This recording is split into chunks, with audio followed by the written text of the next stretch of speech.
वीरो मंगलम गौतमोगड़ी मंगलम कुंद कुंदार्द्यो जैन धर्मोस्तु मंगलम सर्वमंगल मांगल्यम सर्वकल्याणिकारणम प्रधानम सर्वधर्माणां जैनम जयतु शासनम जैनम जयतु शासनम। बोले महावीर भगवान की जय। बहुत बहुत धन्यवाद दीप्ति जी के लिए, जिन्होंने मंगलमय मंगलाचरण के साथ सत्र की शुरुआत की। अब मैं मीनाक्षी मैम से निवेदन करूंगा कि वो आगे के सत्र को गति प्रदान करें। आदरणीय मीनाक्षी। धन्यवाद संकेत जी। सभी को जय जिनेंद्र। कैसे हैं आप सभी? प्लीज आप सब लोग अपना वीडियो ऑन रखिए। जी मैम, मेरे यहाँ लाइट चली गई है मैम। ठीक है दीप्ति। आप सभी की स्कूल शुरू हो गई होंगी, राइट? जी हाँ मैम, कल से ही चालू होना है। नहीं मैम, अभी हमारे यहाँ की नहीं हुई है। अच्छा, ऐसा है। हम लोगों की 20 से है शुरू। अच्छा अच्छा। हमारे यहाँ 13 तारीख से शुरू हो गई है। जी। हम लोग वापस स्कूल बंद ही कब हुए थे मैम की चालू हुए हैं। बच्चों के लिए आने का इंतजार है, बट टीचर्स का तो पूरे सेशन बंद ही नहीं हुआ है। बिना बच्चों के स्कूल नहीं लग रहा था। कुछ कंस्ट्रक्शन का काम चल रहा है, लास्ट स्टेज पे है, तो जैसे ही फिनिश होगा, कुछ सफाई का काम रह गया तो वो हो गया, और एज सून एज 20 से 22 के बीच में हम लोग स्टार्ट करेंगे। बाकी टीचर्स की इंडिविजुअल मीटिंग, टीचर्स ने 1 to 1 पेरेंट्स के साथ मीटिंग स्टार्ट कर दी। आज पूरे दिन भर में 20 से 25 पेरेंट्स के साथ टीचर्स ने मीटिंग करने। तो जो आपका बताया हुआ मंत्र है उसको हम लोग फुलफिल करने का प्रयास करते हैं। चलो बढ़िया। अभी टीचर को बहुत अच्छा एक्सपीरियंस हुआ होगा जी, और हैंडल करना इजी रहा होगा शायद। बिल्कुल बिल्कुल कर रहे हैं। मैं तो उनको गाइड कर दिया पहले, कहा कि अब तुम लोग करो, मैं कुछ नहीं करूंगा, मैं फ्री हूँ। मैं केवल उस जगह पे बात करूंगा जब आपको लगेगा कि कोई टेक्निकल इशू है। बहुत बढ़िया। सच बताऊं, मैं अभी बच्चों को 2 दिन से 3 देख रही हूँ। आज तीसरा दिन था बच्चों का। 2 साल से मतलब जो सन्नाटा था वो सारा खत्म हो गया और फिर से जैसे लाइफ आ गई है स्कूल में। मतलब वही बेल बजना, बच्चों की आवाजें, और वापस जैसे हम जिंदगी जीने लगे ऐसा लग रहा है। बहुत मजा आ रहा है। आप लोग भी उस पे आने वाले हैं। तो आज का हमारा जो टॉपिक है वो भी इसी पे बेस्ड है। अब हम जो पढ़ाने वाले हैं तो हम पढ़ाने के लिए कैसे प्लानिंग करेंगे। पिछले 2 साल तो ये हुआ कि हम लोगों ने ऑनलाइन पढ़ाया। ऑनलाइन में हमारा सारा पढ़ाने का तरीका बदल गया था। जैसे हम पहले क्लासरूम टीचिंग करते थे, उस क्लासरूम टीचिंग में बहुत ज्यादा बदलाव आ गए। बहुत सारे हमारे लिमिटेशंस आए तो कुछ हमको नए रास्ते भी मिले। लेकिन जब फिर से हम लोग उसी पे आ रहे हैं ऑफलाइन और बच्चों के सामने, तो हमारे लिए थोड़ा सा जरूरी है कि हम थोड़ी सी तैयारियां कर लें। और अब ये जरूरत है, मुझे ये लगता है, क्योंकि बच्चे इतने टाइम मोबाइल से देखा है और जो चीजें जिस तरह से उनको देखने की आदत पड़ गई है, तो उनको वापस इस पे लाने के लिए हम जो पुराना तरीका अपनाते हैं उसमें थोड़ा सा हमको भी बदलाव करने की जरूरत पड़ेगी। तो अब हमको ये सोचना है कि हमको जो बच्चों को पढ़ाना है उसको कितना ज्यादा इफेक्टिव हम कैसे बनाएं कि जितना हम चाहते हैं आउटपुट उतना हमको मिले। ठीक है, तो उसके लिए हम लोगों को लेसन प्लानिंग करनी होगी। पहले मुझे आप लोग एक बात बताइए, आप लोग जब क्लास में जाते हैं उससे पहले क्या तैयारी करके जाते हैं?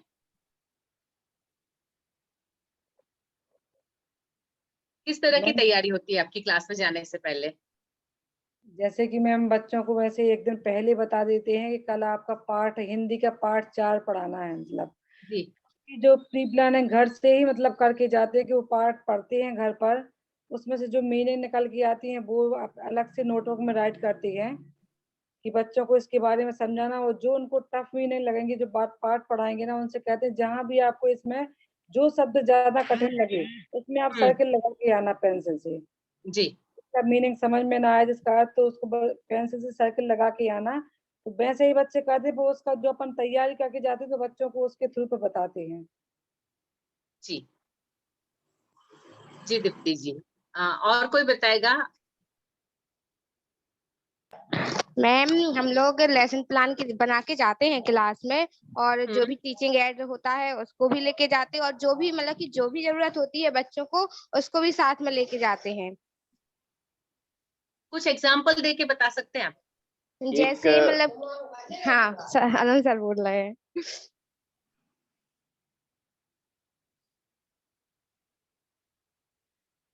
जी आकृति जी बोलिए।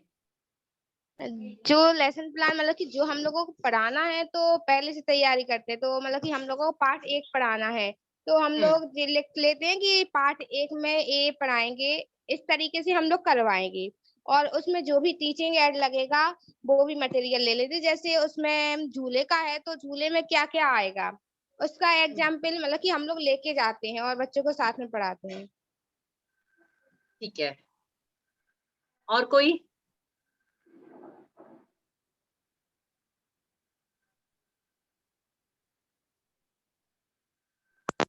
मैं करूं, मेरी आवाज आ रही हो तो?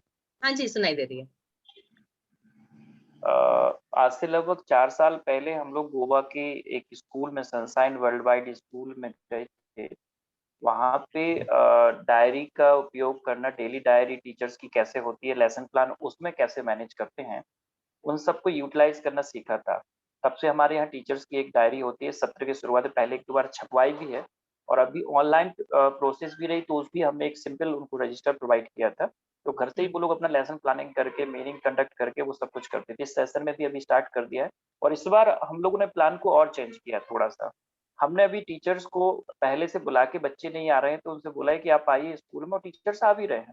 तो उन्होंने अपने अपने सब्जेक्ट्स के मीनिंग, टीचिंग एड्स और रिक्वायर्ड मटेरियल्स, इनकी लिस्टिंग करना चालू कर दिया और कंप्यूटराइज सिस्टम में इसको डेवलप कर रहे हैं। और कई बार क्या होता है, बच्चों का सिलेबस लेंथी होता है, लिखवाने के चक्कर में टाइम बहुत कंज्यूम हो जाता है, तो उसको बचाने के लिए हम लोग कंप्यूटराइज सिस्टम डेवलप कर रहे हैं, मीनिंग्स इत्यादि का, सपोर्टिंग मटेरियल्स का, कि अगर क्लास में तो लिखवाने के बाद उसको ग्रुप में डाल दिया, पेरेंट्स के ग्रुप में डाल दिया, तो बच्चों को जिससे अगर नहीं मिला तो वो इसको कवर कर सके। सेकेंड थिंग, कई बार क्या होता है, बच्चे बोर्ड पे लिखने में परेशान होते हैं, तो एक मीनिंग का पूरा चैप्टर लिया, उसके मीनिंग जो निकल के आए, उसका जो मटेरियल निकल के, क्लास का एक टीचिंग का कॉर्नर, एक टीचर कॉर्नर और एक क्लास में वो डेवलप करने का प्लानिंग चल रहा है, स्टूडेंट कॉर्नर का। तो स्टूडेंट कॉर्नर में उस सब्जेक्ट का पर्टिकुलर टॉपिक का एक क्लियर होगा, एरिया होगा, उसमें वो टीचर उसको इनपुट कर देगा, फिक्स कर देगा। जब तक वो चैप्टर क्लास में चलेगा तब तक उसके मीनिंग्स या वो मटेरियल उस क्लास के उस बोर्ड पे लगे रहेंगे। आफ्टर दिन जब मीटिंग कंप्लीट हो गया चैप्टर, तब उसको निकाल के अगले चैप्टर का मटेरियल उस पर पेस्ट हो जाएगा। इस बार की प्लानिंग है, तो अभी टीचर्स अपना बैंकिंग, मतलब कहने चाहिए बैंक बनाना चालू कर दिए हैं। टीचिंग एड से लेके हर एक चीज को इकट्ठा करते जा रहे हैं, और आर्ट एंड क्राफ्ट से लेके भी टीचर अपना सब कुछ प्रिपेयर कर रहे हैं। तो वो सब इस ट्रेनिंग के उपरांत ही है, जो इतना हम लोग सीखे और इसको डेवलप करना स्टार्ट किए हैं। तो इस बार एक नया प्रैक्टिकल है, I hope so better result आएगा पहले की तुलना में। बिल्कुल, बहुत अच्छा प्लानिंग है अरुण जी, वेरी नाइस। अब आज उसी को, उस लेसन को प्रॉपरली, और हमने टीचिंग एड बना लिए, अपने सिलेबस आपको पता है। अभी आज हम उसको डिटेल में डिस्कस करेंगे कि उसको एग्जैक्टली लेसन को डिलीवर कैसे करना और उसको इवेल्युएट टीचर इटसेल्फ कैसे करना, आज हम उसको करेंगे। समकित जी प्लीज आप स्लाइड नेक्स्ट करेंगे, फर्स्ट स्लाइड।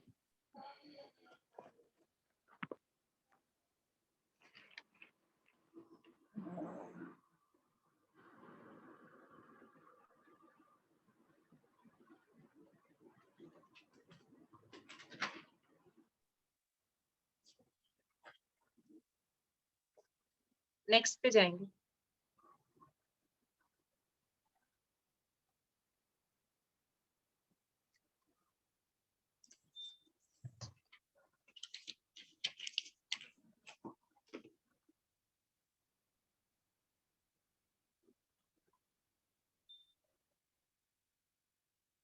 लेसन प्लानिंग पाठ योजना। पाठ योजना से तात्पर्य उन सभी बातों को क्रमबद्ध तथा विस्तार पूर्वक, क्रमबद्ध मतलब आपकी क्लास में पहले क्या होगा, उसके बाद क्या होगा, उसके बाद क्या होगा, एक सीक्वेंस। आप जाते हैं क्लास में, आपने टॉपिक बताया, उसके बाद आप उसकी शुरुआत करेंगे, एक्चुअल लेसन टीचिंग होगा, फिर बच्चों का रिएक्शन होगा, फिर आप बच्चों को इवेल्युएट करेंगे। तो ये जो सारी प्रक्रिया है लेसन की पूरी, वो क्रमबद्ध तरीके से और विस्तार पूर्वक विवरण, ये मतलब हमको पूरा प्लानिंग करके, हमको पता होता है कि बच्चों की मानसिकता क्या है, यदि हम ये सिखाएंगे तो बच्चे सामने किस तरह का रिस्पॉन्स देंगे, हम उसको भी पहले से सोच के रखते हैं। नो डाउट बच्चे क्लास में कुछ अलग रिस्पॉन्स देते हैं, वही इसकी वैरायटी होती है। तो ये हम जब उन सभी बातों को क्रमबद्ध और विस्तार पूर्वक विवरण करते हैं, जिसको कक्षा में एक निश्चित समय में पूरा कर लेना चाहते हैं, एक हमने आज टॉपिक लिया, उसको हमने डिसाइड किया हमको ये बच्चों को समझाना है, और उसको किस तरह से समझाना है उसका प्लानिंग करना है, और उसके बाद उस 35 मिनट 40 मिनट या 45 मिनट जो भी आपका पीरियड है, उस पीरियड में कितना हम कर पाएंगे वो हम सोचें और उसको हम एक्चुअल में अटेंड कर पाए। That is called lesson planning, उसको लेसन प्लानिंग पाठ योजना बोलते हैं। ठीक है, अभी पाठ जो होते हैं लेसन कितने तरह के होते हैं, प्लीज नेक्स्ट स्लाइड करिए।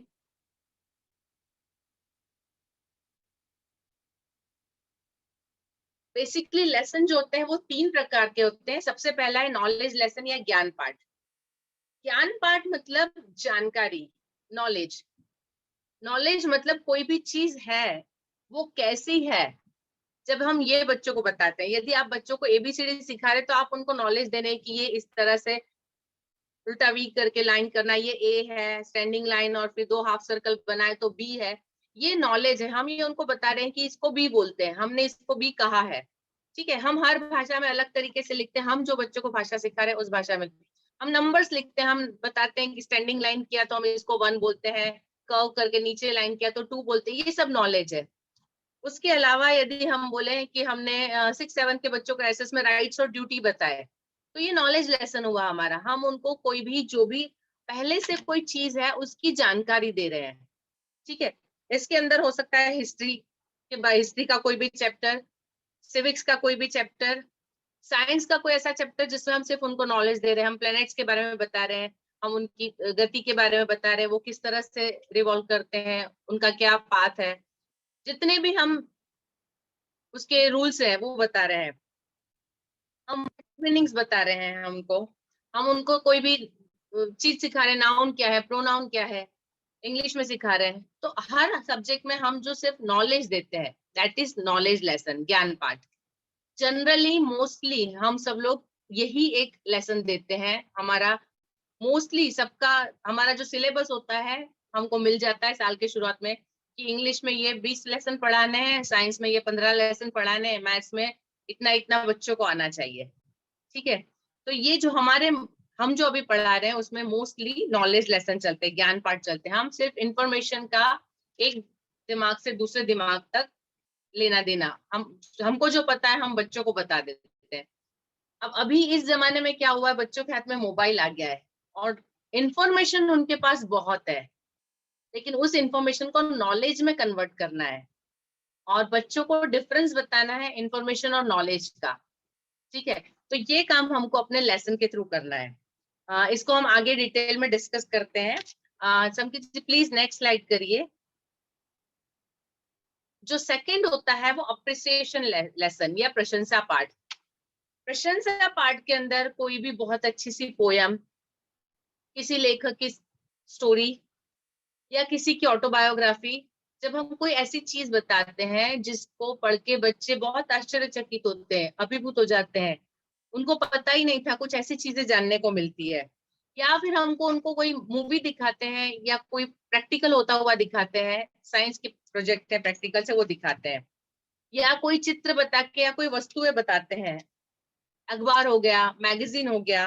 ठीक है, इन सब का उपयोग करके जब हम उनको कोई चीज बताते हैं और चीज ऐसी जिससे बच्चों को इंटरेस्ट आता है और फिर वो उसके बारे में और जानने के लिए उत्सुक होते हैं, तो इस लेसन को अप्रिसिएशन लेसन या प्रशंसा पाठ बोलते हैं।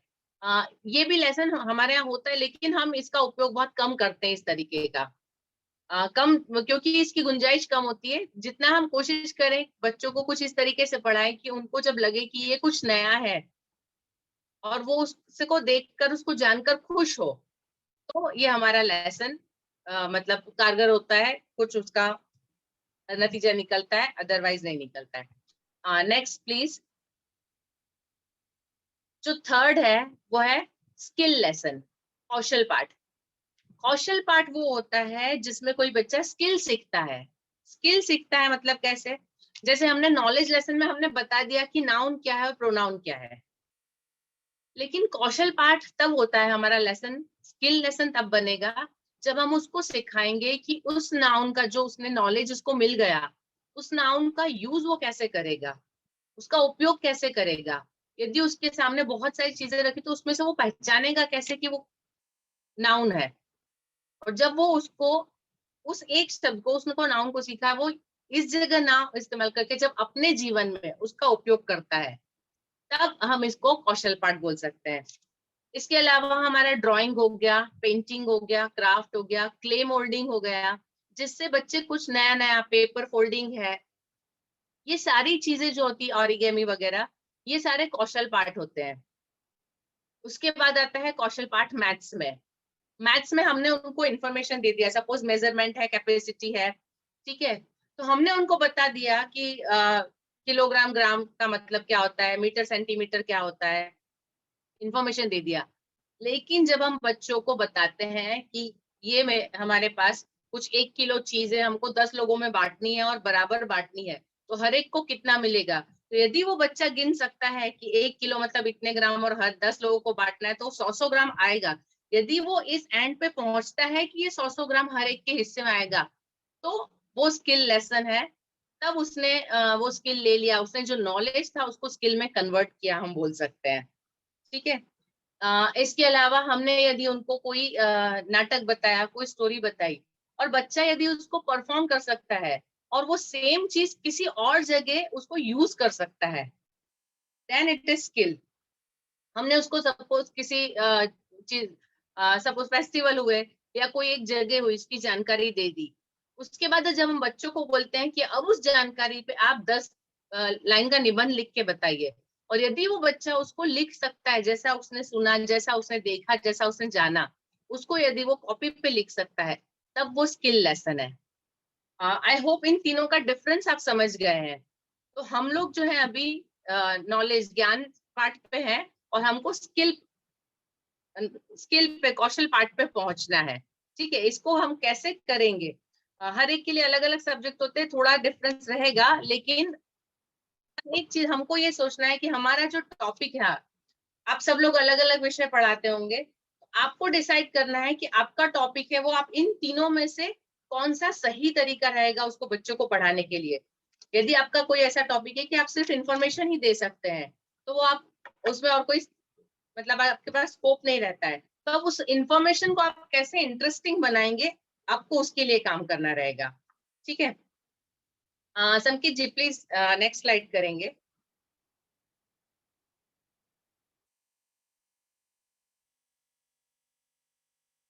अब है प्रोसेस ऑफ लेसन, पाठ की क्रिया। सबसे पहले हमारा होता है पाठ पढ़ाने का उद्देश्य।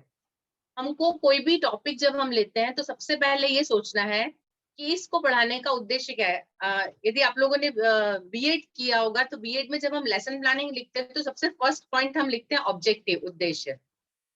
जब तक आपका उद्देश्य नहीं पता होगा आपको कि ये पाठ पढ़ाने से बच्चों में क्या फर्क आएगा, तब तक आपका वो पाठ सफल नहीं होगा। तो आपको पता होना चाहिए कि इस पाठ को पढ़ाने के बाद हम उसमें लिखते हैं कि child will be able to define, बच्चा परिभाषित कर सकेगा, बच्चा क्रिएट कर सकेगा, मतलब बना सकेगा कुछ, वो कुछ पहचान सकेगा, वो कुछ समझा सकेगा, वो कुछ डिटरमाइन कर, तय कर सकेगा, वो कुछ उपयोग कर सकेगा। तो हम जब करते हैं कि हमारा पाठ, यदि आज मैं उनको सपोज नाउन प्रोनाउन सिखा रही हूँ, तो मैं ये अपना उद्देश्य में लिखूंगी, मेरे नाउन पढ़ाने के बाद इस बच्चे को पूरे वाक्य में से कितने नाउन, कितने वो नामवाचक शब्द है, वो बच्चा ढूंढ के बता सकेगा। ठीक है, बच्चा उसको, और उसके बाद उन नामों को वो उपयोग करके नए वाक्य बना सकेगा। तो ये मेरा उद्देश्य है कि यदि मैंने आज उसको नाउन सिखाया तो मेरा ये रिजल्ट आएगा। तो मुझे सबसे पहले ये डिसाइड करना है एज अ टीचर कि मेरे पाठ पढ़ाने के बाद बच्चों में क्या परिवर्तन आएगा। तो पाठ पढ़ाने से पहले मुझे ये पता है कि क्या परिवर्तन लाना है, फिर मुझे उसको रास्ता ढूंढना है कि कैसे लाना है। तो ये जो हमारे तीनों पार्ट है, नॉलेज, एप्रिसिएशन और स्किल, उसके ऊपर से हम बता सकते हैं कि बच्चा एक्सप्लेन करेगा, परफॉर्म करेगा, मेजर करेगा, क्रिएट करेगा। ठीक है, तो ये हमारा उद्देश्य क्लियर हो जाएगा। प्लीज नेक्स्ट करिए। प्री नॉलेज, अभी मुझे कोई बताएगा प्री नॉलेज से आप क्या समझते हैं? मैम जो भी पहले से उसे आता हो वो पूर्ण ज्ञान या पूर्ण नॉलेज। जी जी, बहुत बढ़िया, जो उसको पहले से पता है। से सपोज आज हम सेकेंड स्टैंडर्ड में मल्टीप्लिकेशन सिखाने जा रहे हैं। मल्टीप्लिकेशन सिखाने से पहले हमको पता होना चाहिए कि उसको एक तो एडिशन आना चाहिए, या उसको टेबल्स लर्न, टेबल यदि नहीं लर्न है तो एटलीस्ट एडिशन, उसको प्लस का कंसेप्ट क्लियर होना चाहिए।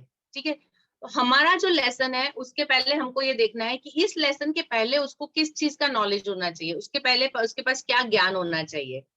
तो प्री नॉलेज हमारा जो टॉपिक है उसका प्री नॉलेज क्या है, ये आपको डिटरमाइन करना है, और आपको ये चेक करना है कि बच्चे में वो प्री नॉलेज है या नहीं। तो आपको उसको चेक करना है। अभी ये पूर्व ज्ञान क्यों जरूरी है? पूर्व ज्ञान इसलिए जरूरी है क्योंकि हम यदि उनके पास उसका पहले से कोई ज्ञान होगा तो वो उसमें बढ़ोतरी कर पाएंगे। यदि उस बारे में उनको कोई जानकारी ही नहीं है तो हम उनको कुछ सिखा नहीं सकते। सपोज आज आपको यदि चाइनीज भाषा की कोई कविता सुनाए या कुछ बताए तो आप समझेंगे, उसके लिए पहले आपको चाइनीज शब्दों का मतलब पता होना चाहिए। यदि वो पता है तो आप उसको समझ पाएंगे। वैसे ही बच्चों को यदि कोई चीज के बारे में थोड़ी बहुत जानकारी है, अब वो जानकारी कैसे होगी? या तो उन्होंने पहले उसको पढ़ा है, या उससे रिलेटेड कोई चीज उन्होंने देखी है, या कहीं टीवी पे देखा है, या पेपर में, मैगजीन में देखा है, या कहीं बात सुनी है, कहीं वो किसी तरह से इस संपर्क में आते हैं तो हम उनको बता सकते हैं। ठीक है, तो हमको उसका पहले प्री नॉलेज चेक करना है। प्री नॉलेज से क्या होता है कि उनको क्लियर हो जाता है कंसेप्ट कि जो उनके पास पहले से नॉलेज है उसमें कैसे बढ़ोतरी हो रही है, उसको कैसे चेंज करके वो बता सकते हैं। ठीक है, प्लीज नेक्स्ट करेंगे।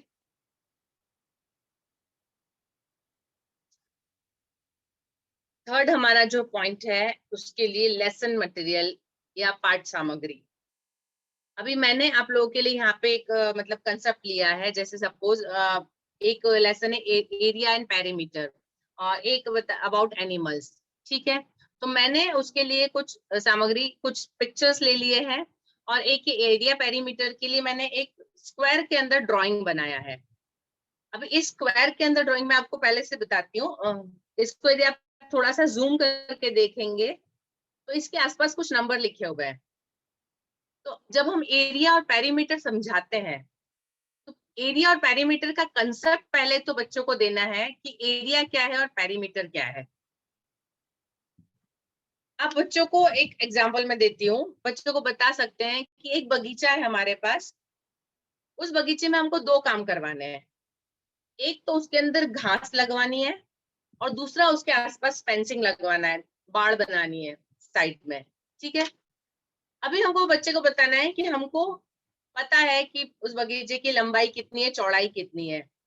ठीक है, अभी आप इसमें से एरिया और पेरीमीटर को किसको कहाँ पे यूज करेंगे? तो हम बच्चों को बताएंगे कि आपको यदि उसके आसपास जो बाउंड्री या बाड़ बनानी है तो उसके लिए आपको पेरीमीटर ढूंढना होगा, क्योंकि वो जो बाउंड्री है वो पेरीमीटर है उसकी।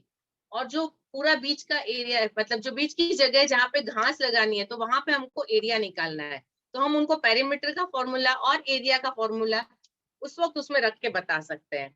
तो इस तरह से जैसे ये पिक्चर दिया है, उस पिक्चर के अंदर छोटे छोटे स्क्वायर बने हुए, आप इस तरह से कुछ ऐसी कोई चीज लेकर उनको बता सकते हैं और उनको गिनती करवा सकते हैं कि ये जो पूरा ड्राइंग है उसमें जो पेरीमीटर है, तो यहाँ पे उसके सिर के ऊपर जो कितनी लाइनें, कितने स्क्वायर आ रहे हैं, तो ये सारी लाइनें बाहर की, ये पेरीमीटर गिना हुआ है। ठीक है, तो हम बता सकते हैं कि ये यहाँ पर 6 लाइनें हैं, 7 लाइनें, इधर 6 है, इधर 1 है, इधर 3 है, इधर 4 है। तो इन सारे को यदि हम जोड़ लेते हैं तो हम इस पूरे पिक्चर का पेरीमीटर निकाल सकते हैं। और यदि हम ये जितने बॉक्स हैं उन बॉक्स की पूरी गिनती कर लेते हैं तो हमारा एरिया निकल जाएगा। जब आप इस तरह से समझाएंगे एरिया पेरीमीटर तो डेफिनेटली बच्चों को समझ में आएगा। तो टीचिंग मटेरियल इस तरह के हों जो बच्चों को इंटरेस्टिंग लगे और इजी लगे। टीचिंग मटेरियल पे हम बहुत सारा लंबा डिस्कशन कर चुके हैं, तो जो हमारा लेसन है, टारगेट है, वो कैसे पूरा हो ये हमको देखना है। अभी सपोज हमारा मल्टीप्लिकेशन सिखाना है हमको, तो हम क्या करेंगे, multiplication is repeated addition, right. तो हम कुछ ऐसी चीजें लेकर आएंगे, मतलब पेंसिल्स हैं, पेन्स है, कुछ हैं, और सपोज हम उनको 3-3 के बंडल बना के 4-5 बंडल बना लिए और फिर उनको रख लिया। एंड उसके बाद बच्चों को बताइए कि इस एक बंडल में 3 है, और ऐसे यदि हम 3 बंडल रखते हैं तो टोटल कितना होता है, तो बच्चा उसको काउंट करेगा।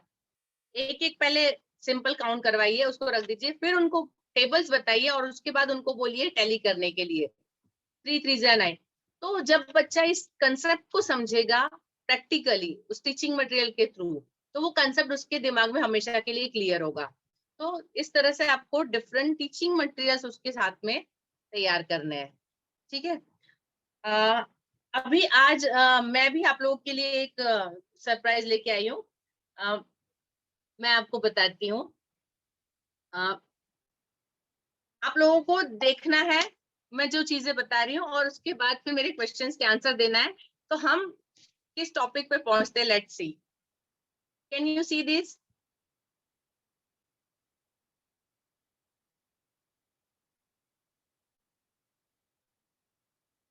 आपको सीधा पढ़ने में आ रहा है?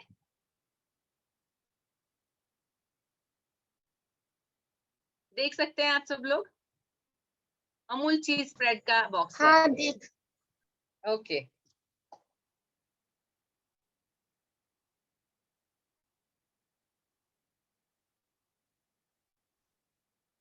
दिखाई दे रहा है सबको?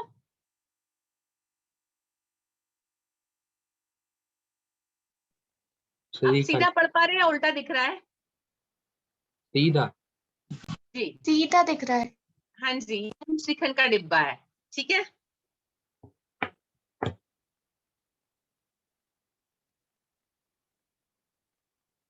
अमूल पाव। काऊ घी, ठीक है।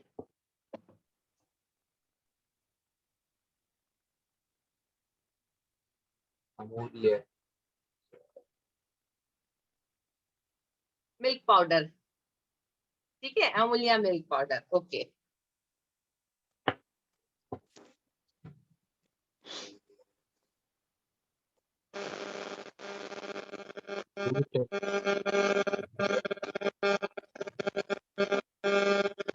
Fruit and nut dark chocolate. अभी मुझे बताइए इन सब में क्या कॉमन था? अलग अलग वैरायटी थी उसमें, एक ही चीज की अलग अलग वैरायटी। किस चीज की? अमूल। सभी को, सब एक ही कंपनी का है, और अमूल कंपनी का है, और सभी कह सकते हैं, बट बाकी सभी मिल्क प्रोडक्ट है जी, कहीं ना कहीं मिल्क इंटरलेटेड है। जी, मिल्क प्रोडक्ट है। तो मैं इस तरह से ये चीजें बताकर बच्चों को बताऊंगी कि मैं आज आपको डेयरी उद्योग के बारे में बताने वाली हूँ, या सहकारी उद्योग के बारे में बताने वाली हूँ। और सबसे बड़ी सहकारी उद्योग, मतलब सहकारी कंपनी जो है, ये अमूल है, और उसका काम डेयरी उद्योग का है। और इसके बाद में डेयरी उद्योग, पशुपालन, ये मेरा इंट्रोडक्शन हुआ, और इसके बाद में पूरा लेसन समझाऊंगी। जब आप इस तरह से कोई प्रैक्टिकल चीज करते हैं बच्चों के साथ, तो लेसन ज्यादा इंटरेस्टिंग और बच्चों के लिए लॉन्ग लास्टिंग होता है, ठीक है। तो ये जो मेरा दूसरा है वो है डेयरी प्लान, डेयरी प्रोडक्ट्स या एनिमल हस्बेंड्री। प्लीज नेक्स्ट करिए।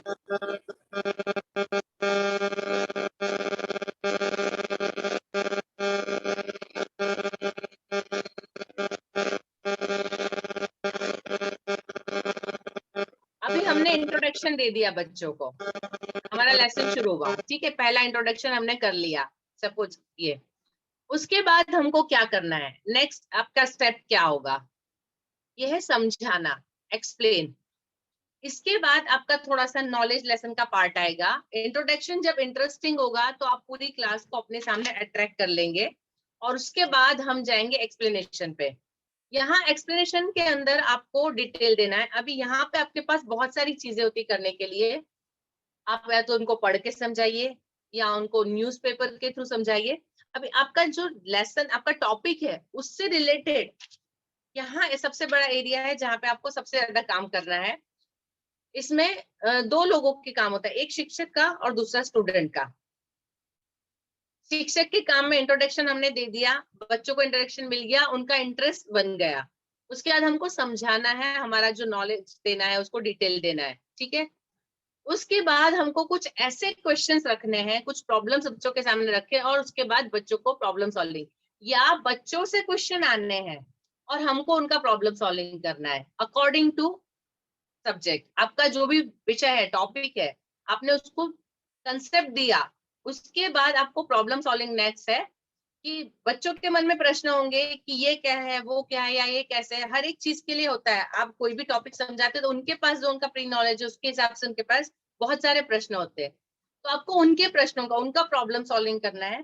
तो आपके लेसन प्लानिंग के अंदर आपको पता होना चाहिए कि यदि मैंने ये डेयरी प्रोडक्ट का लिया है तो इसके बाद बच्चों के क्या क्वेश्चन आएंगे। डेयरी प्रोडक्ट मैंने लिया, उसके बाद मैंने बताया एनिमल हस्बेंड्री क्या होता है, पशुपालन क्या होता है, कैसे होता है, किस तरीके से किया जाता है, कौन कौन सी कंपनियां हैं इसमें जो बड़े पैमाने पे कर रही है, और आपके आसपास में यदि गांव में छोटे पैमाने पे होता है तो आप उसके बच्चों को, जो कि आपके घर में दूध कौन लेकर आता है, आप दही कहाँ से लेते हैं, अब बच्चों को ये चीजें पता होती है छोटी, तो ये सारी चीजें आप कैसे करते हैं, तो वहां हम उनको बच्चों को बता सकते हैं। यदि इसके अंदर आपके पास पॉसिबिलिटी है, गुंजाइश है कि आप उनको किसी ऐसी जगह पे विजिट करवाए जहाँ पे गौशाला है या कुछ है, तो आप उसको वो भी कर सकते हैं, जहाँ पे भेड़े हैं या गाय हैं या मुर्गियां पाली जाती है, ऐसा कुछ जहाँ पे एनिमल हस्बेंड्री है उसकी विजिट करवा सकते हैं, या उसका कोई वीडियो लाके बता सकते हैं। तो ये जो आपका एक्सप्लेनेशन पार्ट में और प्रॉब्लम सॉल्विंग है, उसके बाद बच्चों के मन में जो क्वेश्चन आते हैं उनको क्लियर करना है। उसके बाद है क्रिटिकल थिंकिंग। उसके बाद आपको कुछ ऐसे प्रश्न तैयार करने हैं कि आप उनको पता लगा सके कि इसके बारे में बच्चे क्या सोचते हैं। आपका जो टॉपिक है, अब ये हर एक का आपको अपने सब्जेक्ट के हिसाब से, अपने टॉपिक के हिसाब से तैयारी करनी है। सपोज मैंने दूसरा जैसे लिया मैथ्स का एरिया और पेरीमीटर। एरिया और पेरीमीटर यदि मैं कर रही हूँ तो मेरे पास बहुत सारे उसके लिए ऑप्शन होने चाहिए, बच्चों को बताने के लिए बहुत सारी चीजें होनी चाहिए। जैसे हम बता सकते हैं बच्चों को कि आपका घर है, आपके घर का उनको बता सकते हैं, आपका हॉल जो है उसका जो एरिया, मतलब कितनी लंबाई कितनी चौड़ाई है आपके कमरे की, वो लिखिए। उसके अंदर आपने कौन सी चीज रखी है, यदि पाट रखी है, सोफा रखा है या पलंग रखा है या कुर्सी रखा है, टेबल रखा है, तो आप वो कितनी, उनको बताइए कि कितनी टाइल्स है उसको काउंट करिए। तो उसकी टाइल्स को उनको पेज पे बनवा सकते हैं, आप बोर्ड पे बना सकते हैं कि ये इतनी इतनी टाइल्स है। आप क्लासरूम में बैठे हैं, उस क्लासरूम को आप बोर्ड पे ड्रॉ करिए और उसको बताइए। तो इसके बाद बच्चों को क्रिटिकल थिंकिंग मतलब आएगा कि उस एक नॉलेज को यहाँ से अलग अलग चीजों के ऊपर ले जाएंगे कि हमको इसका एरिया कैसे निकलेगा, उसका एरिया कैसे निकलेगा, वो पेरीमीटर क्या है। तो ये क्रिटिकल थिंकिंग, आपको ये तरीके ढूंढना है कि आपका जो टॉपिक है उससे रिलेटेड आप बच्चों को सोचने के लिए कैसे मजबूर कर सकते हैं। उनको जो चीजें सामने हैं उसको किस तरह से उपयोग करेंगे वो, यदि वो चीजें देखी हुई है उपयोग, तभी वो उसके लिए सोचेंगे। यदि वो उसको पहुंच सकते हैं तो वहां क्रिटिकल थिंकिंग आपको उनकी करना है।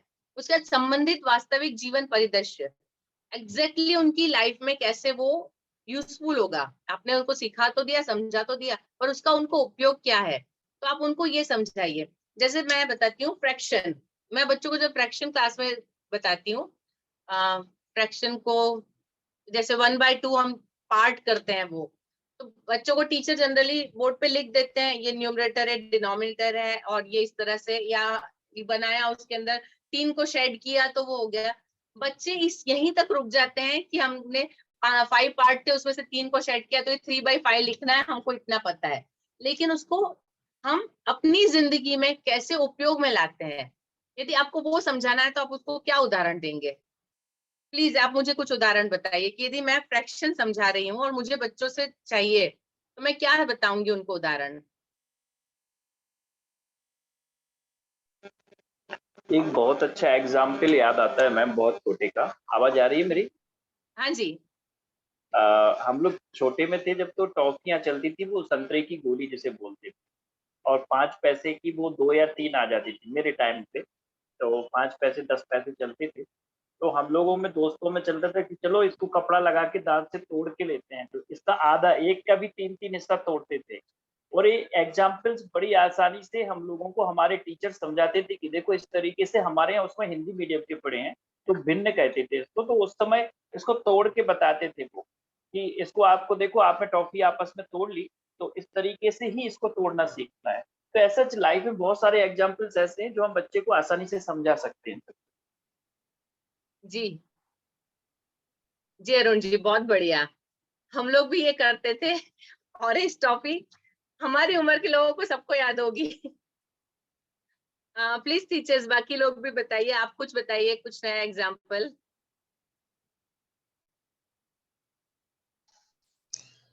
रोटी का एग्जाम्पल ले सकते हैं। जी बिल्कुल, वो हर रोज बच्चों के जैसे पास रोटी होता है। को टू पार्ट में डिवाइड। हाँ, ये बहुत अच्छा ऑप्शन है। जी, और भी बहुत सारे ऑप्शन है। क्या मैम पेंसिल का भी ले सकते हैं, एक पेंसिल में से 2 टुकड़े कर लेते हैं इसका। सॉरी, पेंसिल का ऑप्शन भी ले सकते हैं। पेंसिल को ब्रेक करना हम बच्चों को नहीं सिखा सकते,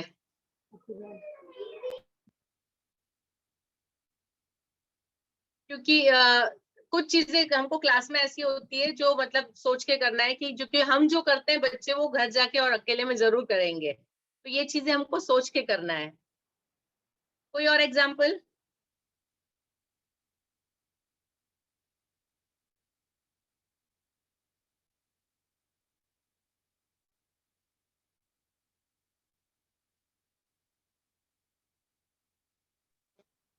डेली रूटीन में अगर हम देखें तो बच्चे क्या, हम और सभी लोग बहुत सारी ऐसी एक्टिविटी करते हैं जो उसके परिप्रेक्ष्य में होती हैं, बस उसको हमें यूटिलाइज करना है, बच्चों को सिखाना है। जैसे घर में 2 बच्चे होते हैं, एक आम होता है और या अमरूद होता है, तो मम्मी लोग या कई ऐसे फल होते हैं जिसको घर में बांट के बच्चों को खिलाते हैं।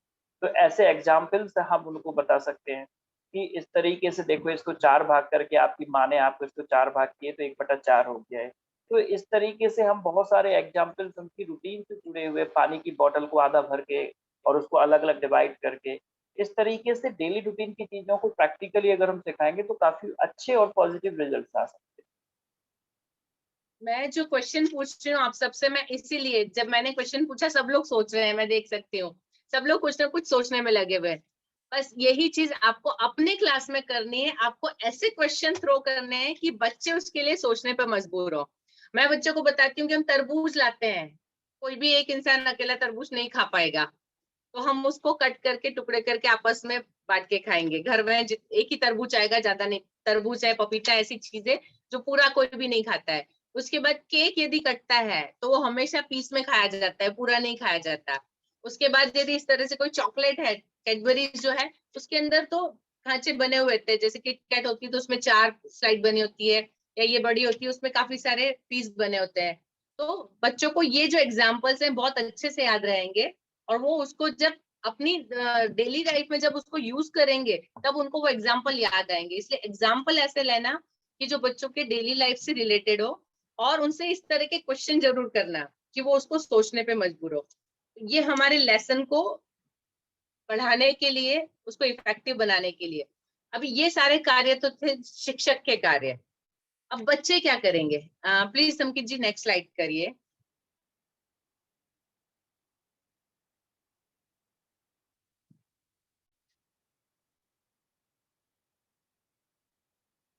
बच्चे जो है एक्सप्लोर करेंगे अन्वेषण, जब हमने कुछ बताया। यदि अभी मुझे नाउन सिखाना है, मैं ये काम कर सकती हूँ। मैं बहुत सारी चीजें अपने हाथ में रख सकती हूँ और मैं बच्चों को बता सकती हूँ इसका नाम क्या है, इसका कोई नाम है, बच्चे बताएंगे हाँ हम इसको क्या कहते हैं, पेंसिल। ये क्या है, रुमाल। ये क्या है, डब्बा। ये क्या है, नोटबुक। तो जब मैं ऐसे बहुत सारी अलग अलग चीजें आपको बहुत ज्यादा कुछ करने की जरूरत नहीं है। सामने जो चीजें आपके पड़ी है, सिर्फ उनको, मैंने यदि 10 चीजें बच्चों को बताई और 10 चीजों के नाम पूछे, 2-4 बच्चों के नाम पूछे, हम कहाँ बैठे हैं, हम कक्षा में बैठे हैं, हम किस शहर में रहते हैं, अपने शहर का नाम बच्चा लेगा। तो मैं इस तरह से बच्चों को बहुत सारे नाम गिनवा दूंगी, बहुत सारे मैंने नाम गिनवा दिए बच्चों को, और उसके बाद मैं उनको ये बताऊंगी कि हमने जो किया है। तो ये बच्चे एक्सप्लोर करते हैं। बच्चे ने यदि एक चीज, हमने पेंसिल बोला या नोटबुक बोला, तो बच्चा जो उसका रबर है उसको भी देखेगा, वो अपने शार्पनर को भी सोचेगा, अपने कंपास को, अपने बॉटल को। आपको 2 चीज बताना है, बच्चा 4 सोचेगा। तो बच्चे एक्सप्लोर करते हैं, आसपास ढूंढते हैं, उससे रिलेटेड चीजें ढूंढते हैं। तो जब भी हम कोई लेसन मारते हैं तो बच्चे का सबसे पहला काम होता है एक्सप्लोर करना। वो बहुत सारी चीजें देखेगा, बहुत सारी चीजें उससे रिलेट करेगा, बहुत सारी चीजें जानने की कोशिश करेगा। तो वो बच्चे जो है वो एक्सप्लोर करते हैं, उसके बाद वो सीखते हैं, उसको नॉलेज मिलता है। हाँ, ये हमने कंसेप्ट दिया कि ये सारी चीजें जिसका नाम होता है वो नाउन होता है, तो ये उसको कंसेप्ट आ गया, ये उसने सीखा। उसके बाद उसका अभ्यास करता है वो। हमने 2 चीजें बताई, उसने 4 की, वो दूसरे से, बाजू वाले से पूछेगा। हम यदि क्लास में और उसको डिटेल में डिस्कस कर रहे हैं तो वो उसका और अभ्यास ये हमको करवाना है, उसको प्रैक्टिस कैसे करना है। अभी प्रैक्टिस के हर लेसन के हिसाब से तरीके अलग अलग होंगे। आप कौन सा चैप्टर करवा रहे हैं, कौन सा टॉपिक ले रहे हैं, उसके हिसाब से आपकी प्रैक्टिस होगी। आप मैथ्स का कोई चैप्टर करवा रहे हैं, मनी करवा रहे हैं, तो आप उसकी प्रैक्टिस अलग तरीके से करवाएंगे। आप यदि साइंस का कोई एक्सपेरिमेंट बता रहे हैं तो उसके बाद उससे रिलेटेड कितने और ऐसे एक्सपेरिमेंट हो सकते हैं, तो वो बच्चों का आप ब्रेनस्टॉर्मिंग ले सकते हैं।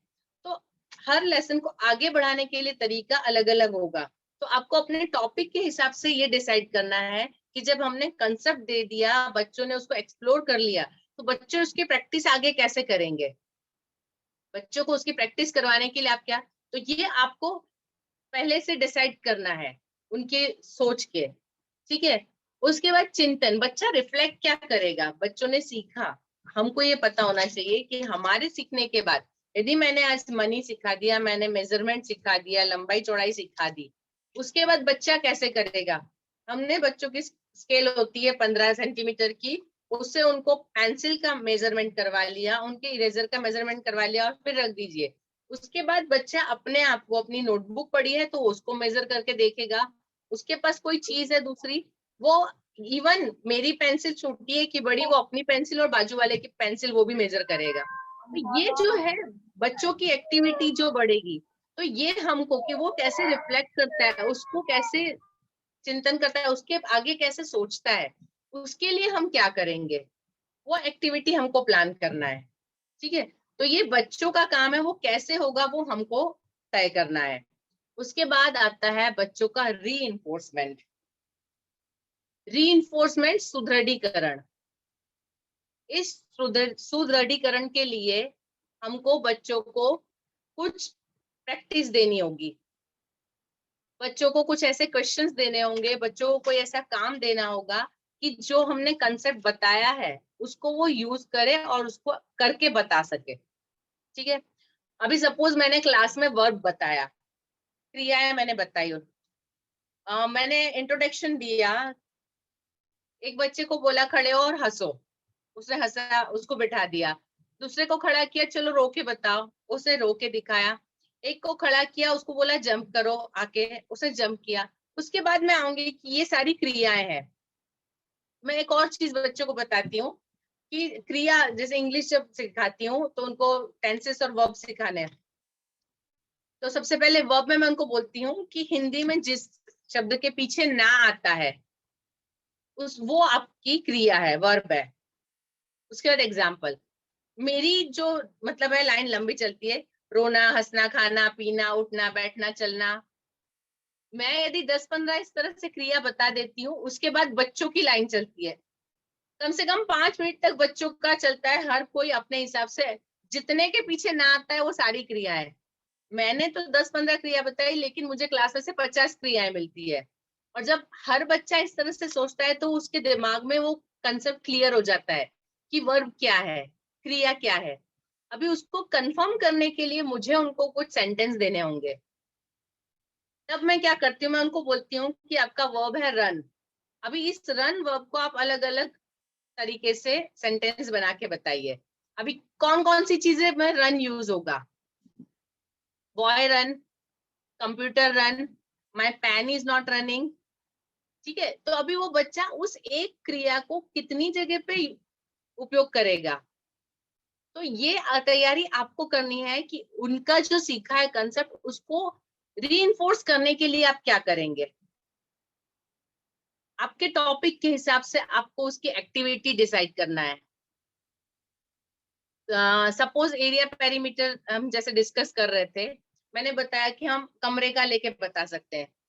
उसके बाद आप उनको दूसरे कुछ ऐसे एग्जाम्पल दीजिए, उनको कुछ ऐसा करने के लिए दीजिए कि आपको सपोज आप स्कूल का कोई ग्राउंड का एरिया है या कोई कमरा है, आप उनको बताइए कि आप इन 6 बच्चों में आपको डिस्ट्रीब्यूट करना है और हर 6 को आपको रंगोली बनाना है। सपोज 6 ग्रुप को रंगोली बनाना है और ये एरिया इतना है, तो एक के हिस्से में कितना आएगा और वो कितनी टाइल्स, बच्चों को बताइए इतनी इतनी टाइल्स है, किसको कितनी टाइल्स मिलेगी, कौन कितने में रंगोली। तो ये एरिया पेरीमीटर बच्चों का कंसेप्ट, तो हम वहां पे उनका क्लियर करेंगे एग्जैक्टली कि वो उसको ज्यादा इफेक्टिव तरीके से सीख पाए, नहीं सीख पाए, क्या ये उनका रीइंफोर्समेंट होगा।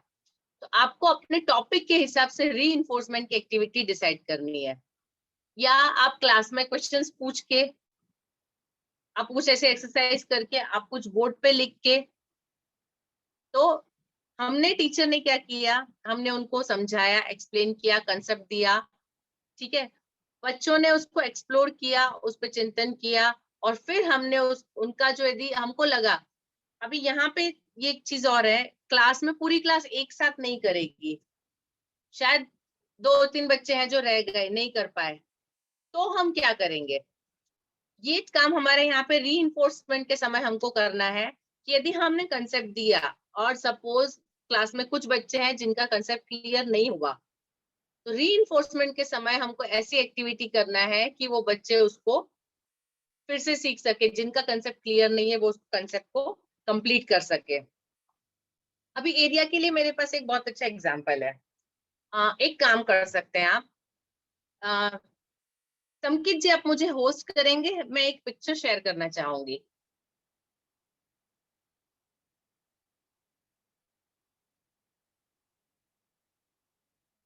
Thank you.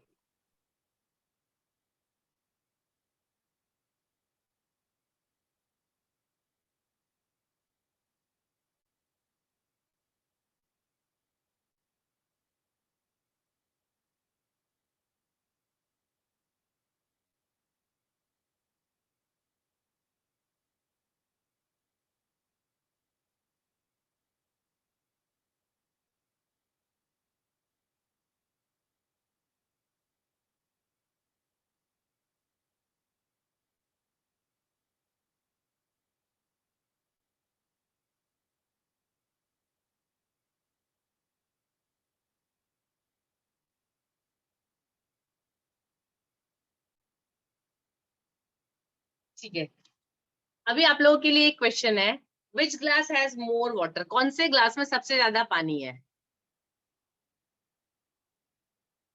ए, बी, सी या डी?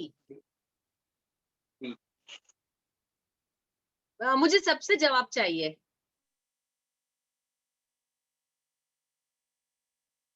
आप ऐसा हो तो चैट बॉक्स का उपयोग करिए।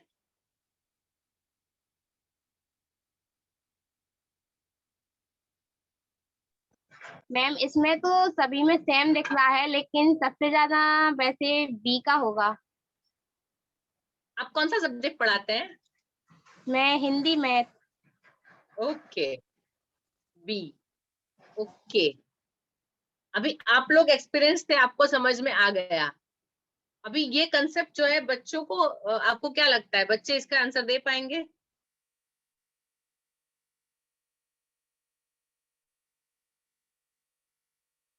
कुछ बच्चे तो दे देंगे, लेकिन कुछ बच्चे यही सोचेंगे कि सभी में सेम है, क्योंकि दिख तो उसमें सेम रहा है, लेकिन उसमें जो वस्तु है वो मतलब कि कुछ भारी है, कुछ हल्की है, तो मतलब उसके अनुसार पानी कम हो गया, ज्यादा हो रहा है।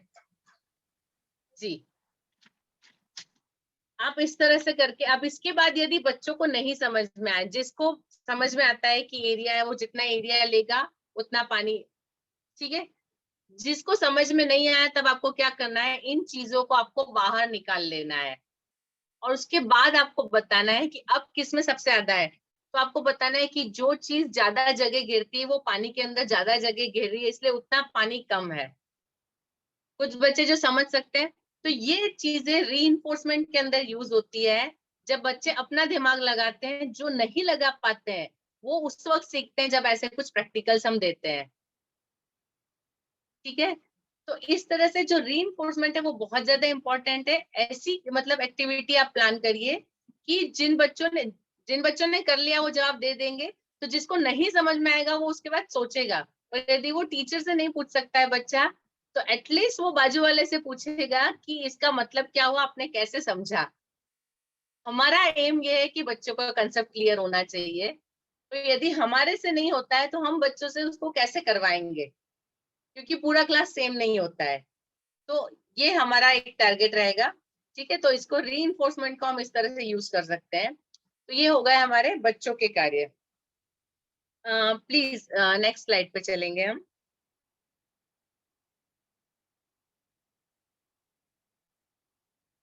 हमारा इंट्रोडक्शन हो गया, एक्सप्लेनेशन हो गया, बच्चों से थोड़ा एक्टिविटी करवाया। अभी असेसमेंट। असेसमेंट के लिए आप लोग जनरली क्या करते हैं क्लास में? आपने जो सिखाया वो बच्चों को समझ में आया है, नहीं समझ में आया, उसके लिए आप क्या करते हैं?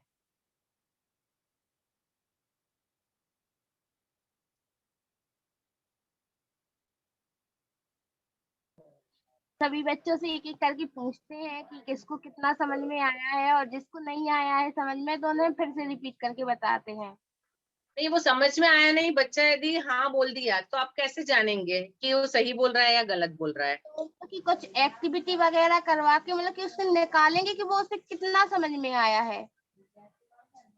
ये आपको प्लान करना पड़ेगा कि उसके बाद आपको कौन सी एक्टिविटी करनी है। हाँ, है ना, ये हमारे लेसन प्लानिंग का पार्ट है कि हमने जो सिखाया है वो बच्चों को समझ आया या नहीं आया। उसको निकालने के लिए हमको या तो कोई क्विज तैयार करना है, या बच्चों को कोई ऐसा लेसन है कि हम वो बच्चे घर पे कर सकते हैं। सपोज मैंने ये एनिमल हस्बेंड्री बताया, तो अब इसके बाद मैं बच्चों को असाइनमेंट दूंगी कि आप अभी पता लगा के लाइए कि आपके आसपास में यदि कोई ऐसी दुकान है जहाँ पे डेयरी उद्योग है, किसी डेयरी में जाइए, कितनी कितनी चीजें मिलती है। बच्चे को पहले तो ये पता होना चाहिए कि डेयरी उद्योग है तो कितनी चीजें बनती है दूध से। मतलब हमारी इमेजिनेशन के बाहर होती है चीजें।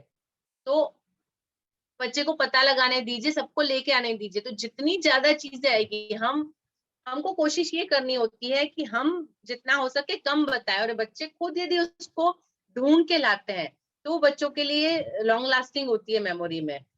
तो हमको ऐसी एक्टिविटी कुछ प्लान करनी है कि वो बच्चा खुद ढूंढ के लाए। आप ये बोल सकते बच्चे को कि आप न्यूज़पेपर में ऐड आते हैं तो उसमें से निकालिए कि जितनी दूध से बनी हुई चीजें उसके पिक्चर काट के लेके आइए। या आपके आसपास कोई डेयरी है तो वहां पे यदि सारा लिस्ट लगा हुआ है कि वहां कौन कौन सी चीजें मिलती है, वो सारा लिस्ट आप अपनी नोटबुक में लिख कर लेकर आइए। तो इस तरह से आप कुछ अलग अलग एक्टिविटी दे के बच्चों को और ये कर सकते हैं। असाइनमेंट दे दिया, या ग्रुप प्रेजेंटेशन। कोई ऐसा टॉपिक है कि उसके ऊपर बच्चे पूरे ग्रुप में काम करेंगे तो ही कुछ हो सकता है। तो ग्रुप प्रेजेंटेशन के लिए कोई ऐसा आपका जो टॉपिक है उसके ऐसे ग्रुप प्रेजेंटेशन बच्चे कर सकते हैं। सपोज आपने अपने मध्य प्रदेश के बारे में, उसके ऐतिहासिक स्थलों के बारे में इतिहास पढ़ा रहे हैं या उसके बारे में ज्योग्राफी के बारे में पढ़ा रहे हैं, तो आप उनको बोलिए उनके सारे पिक्चर। तो कोई एक ग्रुप बनाइए, उस ग्रुप के अंदर हर एक बच्चे को एक एक काम दे दिया कि आप जब ये पढ़ रहे हैं तो एक बच्चा यदि इंदौर के बारे में, दूसरा बच्चा सागर के बारे में, तीसरा बच्चा भोपाल के बारे में, चौथा बच्चा ग्वालियर के बारे में, या कोई खजुराहो के बारे में। तो हर एक विषय की जानकारी लाएगा और एक एक पेज पे उसका एक चित्र लाना है और 5 से 7 लाइन लिखना है। ज्यादा मत दीजिए उनको, दीजिए थोड़ा। और इनका पूरा ग्रुप का एक प्रोजेक्ट बनेगा सबका मिला के, कि एक ग्रुप का मध्य प्रदेश का बना, दूसरे का गुजरात का बना, तीसरे का उस स्टेट का बना, उनको दे दिया। और उसके बाद उस ग्रुप प्रोजेक्ट को इकट्ठा करना है, उनको पूरे सारे ग्रुप को कंप्लीट करना है, कंपाइल करना है, उसको डेकोरेट करना है और फिर क्लास में कंपटीशन। तो जब ये इन्फॉर्मेशन आपने दी है वो बच्चे खुद ढूंढ के लाएंगे, उसको ग्रुप प्रोजेक्ट एक दूसरे से सीखेंगे, एक दूसरे को बताएंगे, और जब उसको इकट्ठा करेंगे तो उनके पास बहुत सारा, मेहनत हर एक को थोड़ी थोड़ी सी करनी है लेकिन नॉलेज उनको बहुत सारा मिलेगा। तो इस तरह से कोई ग्रुप प्रोजेक्ट, क्लास टेस्ट जो हम जनरली लेते हैं लेसन खत्म होने के बाद, क्वेश्चन आयर एक ऐसी चीज है, आप ऐसे क्वेश्चन क्रिएट करिए जो बच्चों को सोचने पे मजबूर करे, जिसका जवाब हाँ या ना में ना हो। बहुत बार ऐसा होता है कुछ क्वेश्चन हम ऐसे पूछते हैं बच्चे सिर्फ हाँ या ना बोल के खत्म कर देते हैं, समझ में आ गया हाँ, लेकिन जब आप उसका क्वेश्चन ऐसे बनाइए कि बच्चे से कंसेप्ट बाहर निकल के आए तो ही वो ज्यादा इफेक्टिव होगा। तो हमारा जो क्वेश्चनर है टॉपिक के रिलेटेड और बच्चों के नॉलेज से रिलेटेड, कि बच्चे या तो टॉपिक के लिए ज्यादा ढूंढे, पता करे और लिखे, या हमको पता चले कि बच्चों को क्या समझ में आया। इधर हैंड ऑन एक्टिविटी, या मतलब ऐसा कुछ काम जो बच्चे खुद कर सकते हैं। जैसे मैंने एग्जांपल दिए एरिया पेरीमीटर के, कि आपका कमरा है उसका पूरा नक्शा बनाना है उसको, और हर एक के पास कितनी जगह है उनको बताना है। या फिर आप उनको टेंसेस सिखा रहे हैं, टेंसेस के अंदर आप उसको कुछ ऐसे वाक्य बना के दीजिए, या उनको बोलिए, सपोज मैंने पास्ट टेंस सिखाया, पास्ट टेंस जब मैं सिखाती हूँ मैं बच्चों को ये बोलती हूँ कि कल आपने सारे दिन में क्या किया पूरी एक्टिविटी लिख के लाइए, क्योंकि कल जो किया है वो सब कुछ वो लोग पास्ट टेंस में लिखने वाले हैं। और दिन की एक्टिविटी मतलब जितनी चीजों से वो संपर्क में आते हैं सारे दिन में, उन सारे के शब्दों के नाम नए सीख लेंगे। हर क्रिया जो उन्होंने की या हर चीज से जो जो उनके सामने आई, उस चीज को अंग्रेजी में क्या कहते हैं वो जरूर कोशिश करेंगे सोचने की। तो ये एक बहुत सिंपल पास्ट टेंस जब मैं सिखाती हूँ कि कल आपने सुबह उठे तब से लेके आप रात को सोए तब तक आपने क्या किया, जो मेन एक्टिविटी है उसको एक एक सेंटेंस में एटलीस्ट 15-20 सेंटेंस तो बच्चा आराम से लिख सकता है। पास्ट टेंस उसकी बहुत सारी 15-20 नई वर्ब यूज करेगा, वो 15-20 नए नाउन नई चीजों के नाम लिखेगा। उसके बाद उसमें कम से कम 5 से 7 चीजें ऐसी होगी जिसका नाम उसको अंग्रेजी में नहीं पता है, तब वो उसको पूछने आएगा। सबसे जब भी मैं ये देती हूँ तब सबसे ज्यादा मेरे पास क्वेश्चन आते हैं बच्चों के, मैम इसको क्या बोलते हैं, मैम उसको क्या बोलते हैं। तो ये एक उनका मतलब वो हो जाता है, रिवीजन हो जाता है, और एक न्यू नॉलेज की वो अपना जो शब्द का ज्ञान है उसको बढ़ाते हैं, उनका डिक्शनरी इंप्रूव होता है। कल की बात है, कल मैं बच्चों को एसएस का चैप्टर समझा रही थी। बच्चों को बताया था कि घर से लेसन पढ़ के आना। 60 में से मुश्किल से 4 या 5 बच्चे लेसन पढ़ के आए। मैंने क्लास के अंदर ये किया, डिक्शनरी जिसके पास से निकाल के बैठो, जितने नए शब्द आएंगे उसके जब तक आप मतलब नहीं बताओगे तब तक मैं आगे नहीं समझाऊंगी। क्लास में होड़ लगी कौन सबसे ज्यादा पहले उसका शब्दों का आगे पढ़ के जो शब्द आ रहे हैं उसके मतलब बता के सब तैयार होके बैठे हैं।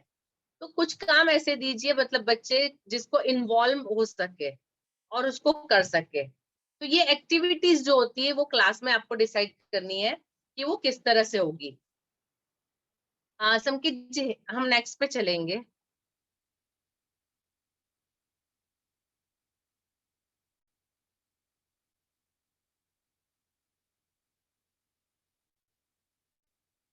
उसके बाद है होमवर्क।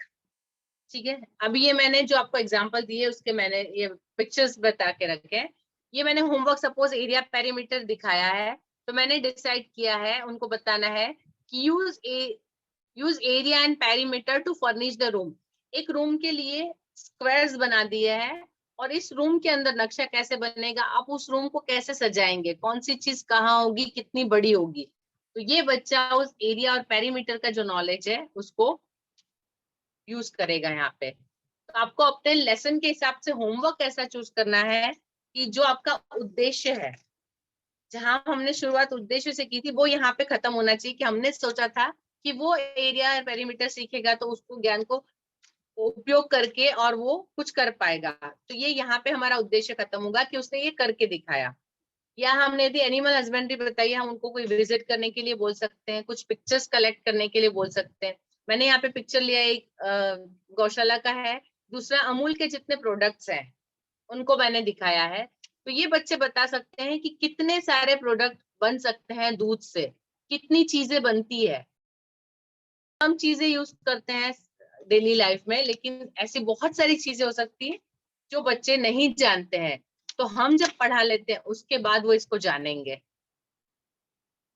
ठीक है, तो आपका होमवर्क इस तरह का होना चाहिए कि जहां से आपने शुरुआत में उद्देश्य से शुरुआत की थी, उस उद्देश्य को पूरा कर रहा हो, कि हमने जो उद्देश्य तय किया था कि बच्चा ये क्रिएट करेगा, ये परफॉर्म करेगा, ये डिफाइन करेगा, तो एट द एंड वो उस एंड पे हम पहुंचे कि नहीं, इसको हम अपने होमवर्क के थ्रू ये करेंगे। ठीक है, अच्छा आप लोग होमवर्क में क्या क्या देते हैं मुझे थोड़ा सा बताएंगे?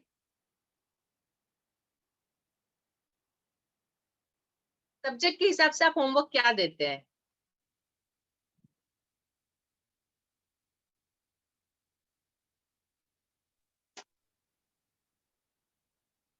नींद लग गई क्या सभी की? कोई तो बोलो भाई, या बिना होमवर्क के क्लास होती है आप लोगों की? मैं बोल रही हूँ। हाँ जी रूपाली जी। जैसे बुक या वर्कशीट होती है तो कुछ क्वेश्चन तो ऐसे ही होते हैं कि उसमें ब्लैंक रहते हैं, उससे रिलेटिव रहते हैं, थोड़ा सा पढ़ा देते हैं।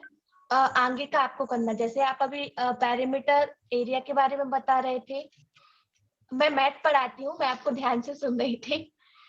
तो जैसे आपने बताया था, तो घर पे बच्चों को वर्क देते हैं कि आप धागे का यूज कीजिए। आपको क्या करना है, शेप बनाना है, इससे कोई भी एक शेप बनाना है। आप इससे एरिया और पैरामीटर निकाल सकते हो। इस तरीके के वर्क घर पे बच्चों को देते हैं। और साथ में कुछ अदर तरीके की वर्क दे सकते हैं, जैसे आपने बोला है कि घर पे कोई चीज देखिए, इसके से मेजर करना है उसको। तो मेजर करना है तो आप घर पे कोई चीज लीजिए, उसको मेजर कीजिए कि भाई कितने सेंटीमीटर है। इस तरीके के वर्क भी देते हैं। मतलब मैंने दिए हैं, दोनों चीजों से रिलेटिव दिए हैं। बहुत बढ़िया। कोई और?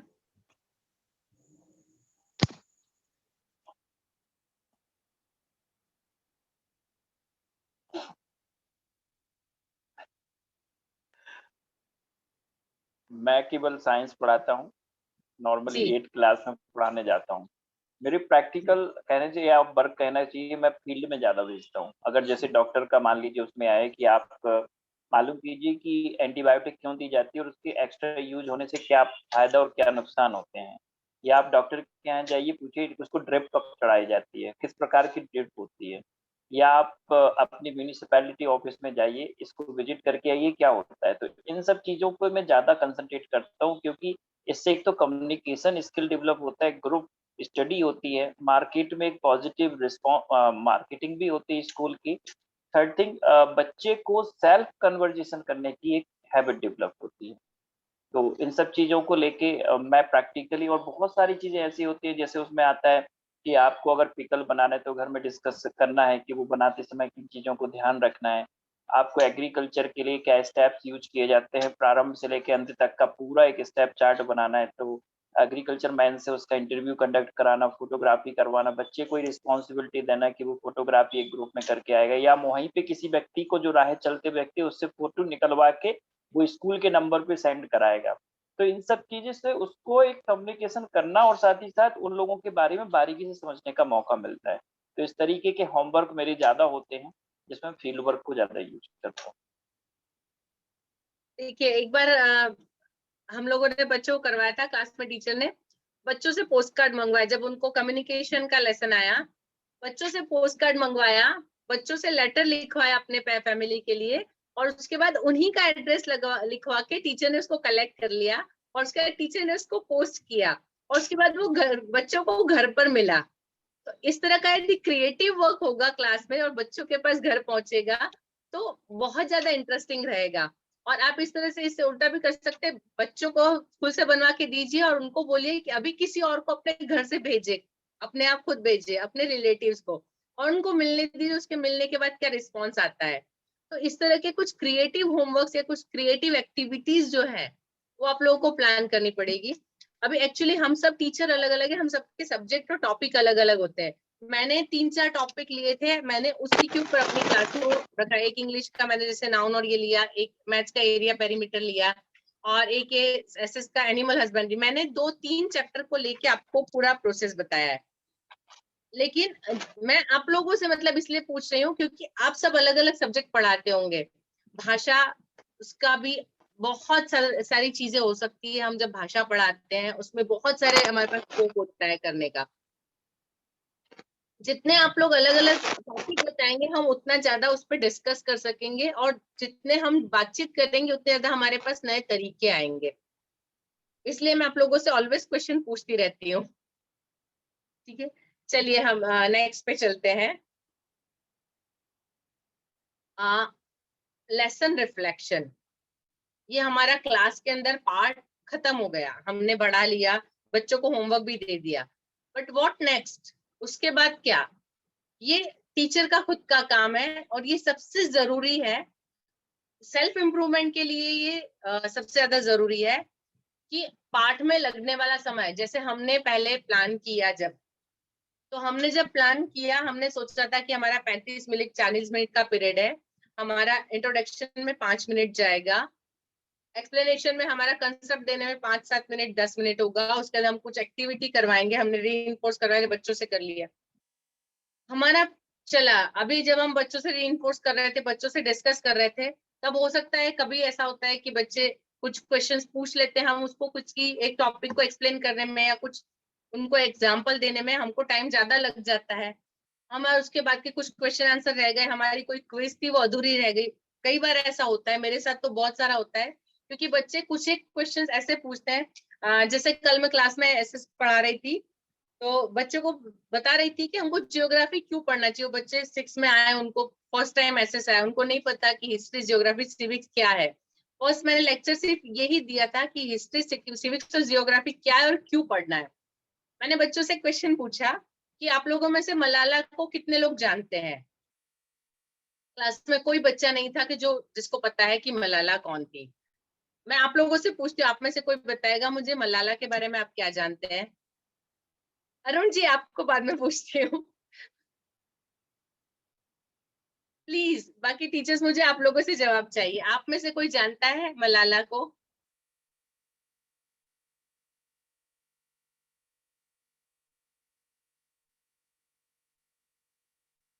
कोई नहीं, कोई किसी ने न्यूज़पेपर या टीवी में या कहीं पे देखा, सुना या पढ़ा नहीं है?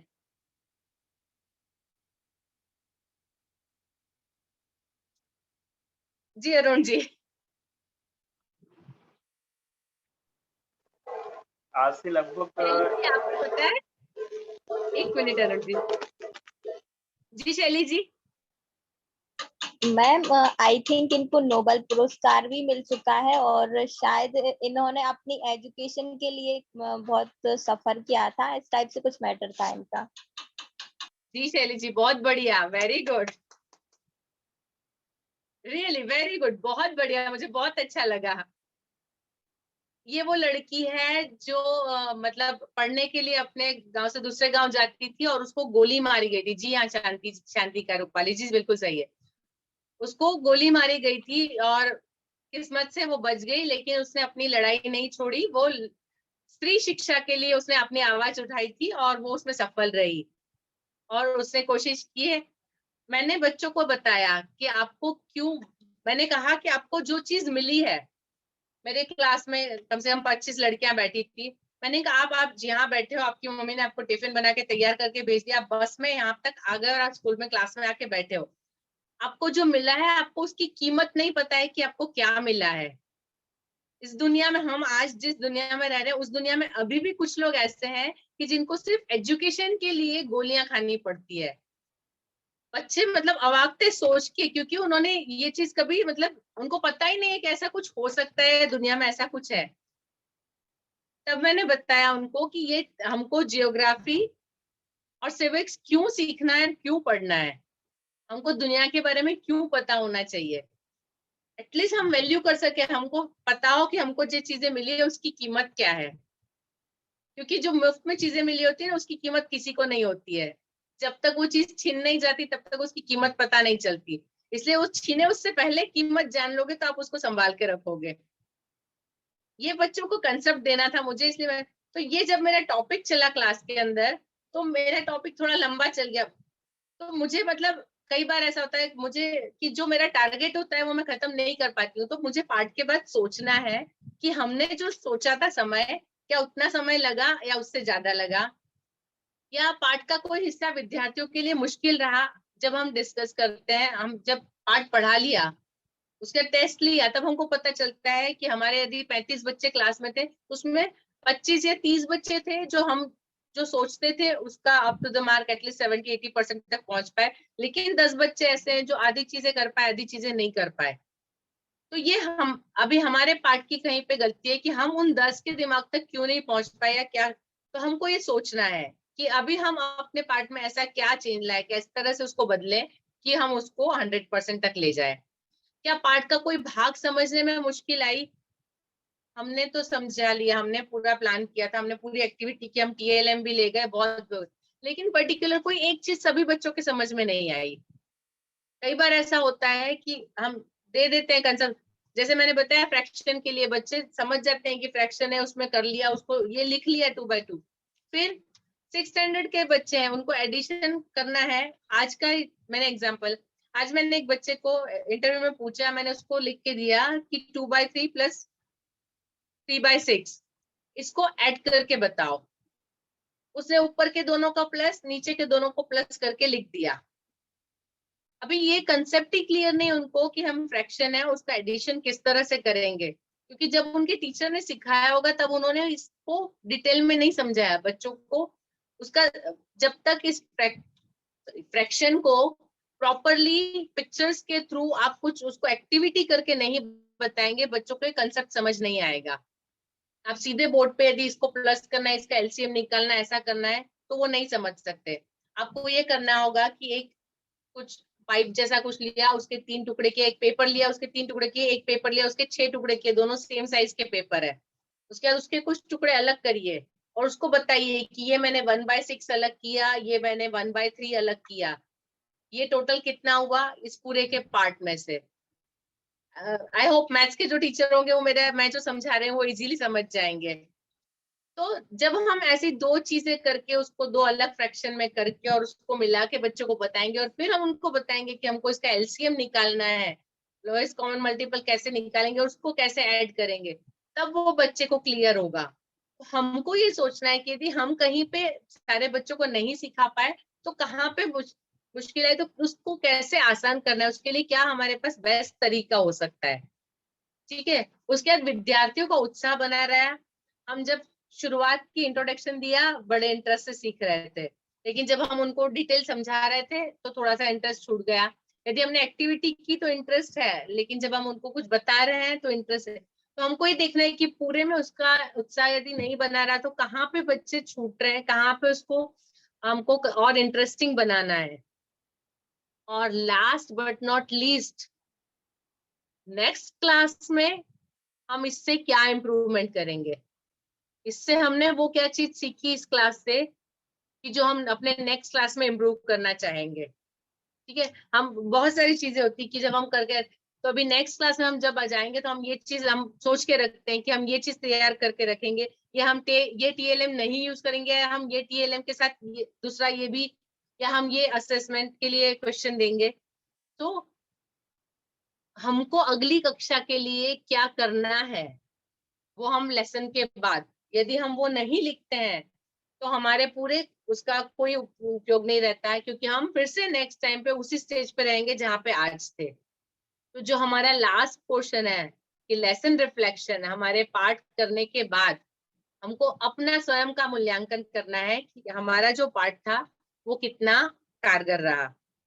अभी जैसे मैं बताऊं, जैसे मैं नियत कार्य आपको देती हूँ तो मैं हमेशा देखती हूँ कि मैंने जो अपना इनपुट सेशन दिया था और उसमें से मैंने जितने नियत कार्य दिए उसमें से आप लोग कितना कर पाए और नहीं कर पाए। तो मैं अपना इवेल्यूशन करती हूँ कि मैंने जो सिखाना चाहा वो आप लोगों ने कितना सीखा है। ये मेरा इवेल्यूशन खुद का होता है। सो एज ए टीचर मुझे अपना इवेल्यूशन सबसे पहले करना है कि टारगेट, मेरा जो उद्देश्य था आखिर में वो कितना पूरा हुआ, और यदि नहीं हुआ तो क्यों, उसके कारण पर चर्चा और उसको कैसे सुधार करना। So this is the way to progress. एक शिक्षक प्रगति कैसे करेगा, ये उसका तरीका है। ठीक है, मैं एक बार पूरा रिवाइज करना चाहूंगी, हमारे पास 5-7 मिनट है।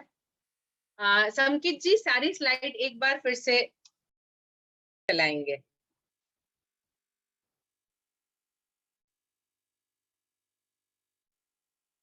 जी, सबसे पहले पाठ योजना। पाठ योजना से तात्पर्य उन सभी बातों के क्रमबद्ध तथा विस्तार पूर्वक विवरण से है जिसे शिक्षक कक्षा में एक बार निश्चित समय में पूरा कर लेना चाहता है। ठीक है, अभी हमने ये जब शुरू में पढ़ा तो शायद आपको इतना समझ में नहीं आया होगा, जब अब मैं दोबारा पढ़ रही हूँ तो आपको ये चीज समझ में आ गई।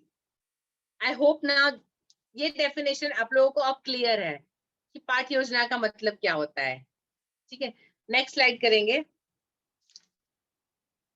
3 तरह के पाठ होते हैं। पहला नॉलेज लेसन, ज्ञान पाठ, जिसमें हम जानकारी देते हैं।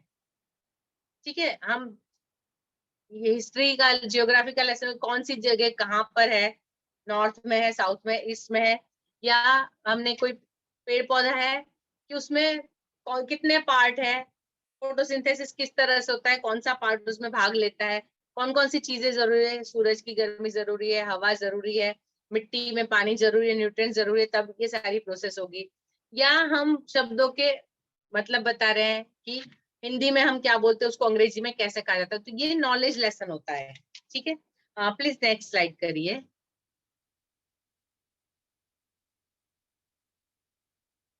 सेकंड होता है अप्रिसिएशन लेसन।